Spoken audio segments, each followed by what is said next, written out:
Hi అండి, నమస్తే. నేను శ్రీలత. వీడియోలోకి వెళ్దాము.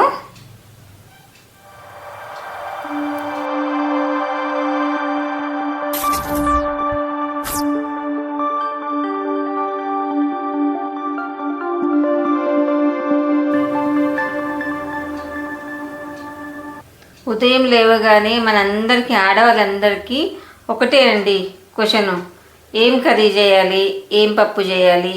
ఇలాంటి క్వశ్చన్ ప్రతి ఒక్క మహిళకు ఉదయాన్నే తట్టే ఒక పెద్ద క్వశ్చన్ మార్క్ అని చెప్పొచ్చండి. అంటే ఏదైతే ఇంట్లో వాళ్ళు ఇష్టంగా తింటారు, ఏదైతే బాగుంటుంది ఆలోచించి కొంతమంది ముందు రోజున అయితే ప్రిపేర్ చేసి పెట్టుకుంటారు, పిల్లలకు బాక్సులు పెట్టేవాళ్ళు. లేదా మాలాగా పెద్దవాళ్ళు అయితే ఏం చేస్తారంటే కిచెన్లోకి వెళ్ళి అప్పటిదప్పుడు ఆలోచించుకుంటాం కదా, అట్లా నేనైతే అప్పటిదప్పుడు ఆలోచించుకునే చేస్తానండి. అయితే ఒకరోజు నాకు పప్పు కూర అలాంటివి ఏం చెయ్యాలనిపించలేదు. ఏదన్నా కొంచెం డిఫరెంట్గా చేసుకొని తినాలి అనిపించింది.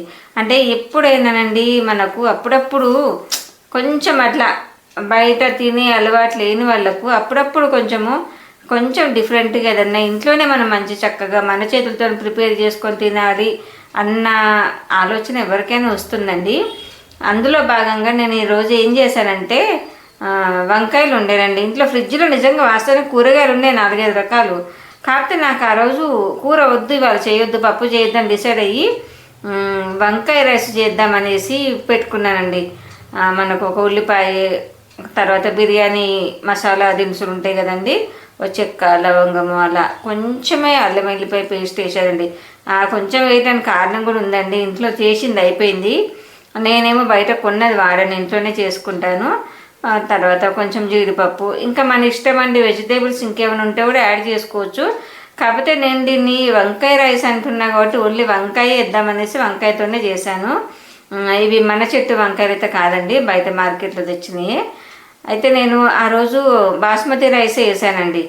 ఇలాంటి రైసులు ఏదన్నా మనం డిఫరెంట్గా ఏదైనా కావాలనుకున్న రోజు మనం ఇంట్లో డైలీ వాడే రైస్ కంటే బాస్మతి రైస్ వాడితే ఆ ఫ్లేవర్ బాగుంటుంది, ఇష్టంగా కూడా తినబుద్ధి అవుతుందండి. ఒకవేళ ఇంట్లో బాస్మతి రైస్ అందుబాటులో లేకపోతే చేసుకోవచ్చు. మనకి ఎప్పుడన్నా కర్రీలు చేయడము బద్ధకం అనిపిస్తే ఇలా నాలాగా ఎంతోమంది చేస్తుంటారు కదండి. టమాటా రైస్ అని, ఇట్లా వంకాయ రైస్ అని, పుదీనా రైస్ అని, ఇట్లా రకరకాల జీరా రైస్ అని, ఇట్లా రకరకాలుగా చేస్తుంటాం కదా.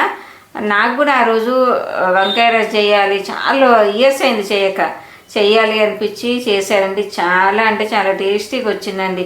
అంటే ఇంకా దీంట్లో కావాలనుకుంటే మనం ఇంకా మసాలాలు ఎక్కువ యాడ్ చేసుకోవచ్చు, లేదా ఇంకేమన్నా వెజిటేబుల్స్ కూడా యాడ్ చేసుకోవచ్చు.